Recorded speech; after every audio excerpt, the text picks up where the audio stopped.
अब शादी किया तो उसको रखना पड़ेगा, या तो हक के रखे या तो मुद के रखे, रखना पड़ेगा।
देवड़ी बोल रहा है कि शादी हुआ है, मांग में सिंदूर दिया है।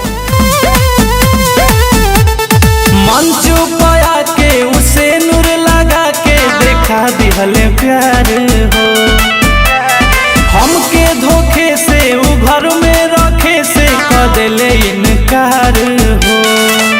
उनकर बाबूजी न हमके पसंद करेले, खाली मीडिया में आके हुड़दंग करेले। अपन दिलवा में हमके न घर दिहले, सटे जावे मंगिया भर दिहले, पारू आरती के मंगिया भर दिहले।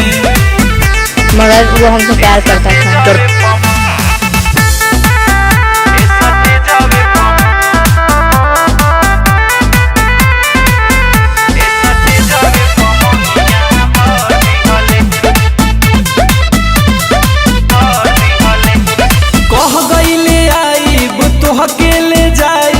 सुनो प्यारी हो, आशा धरैले उ फेरू नहीं अइले, कदेले गदारी हो।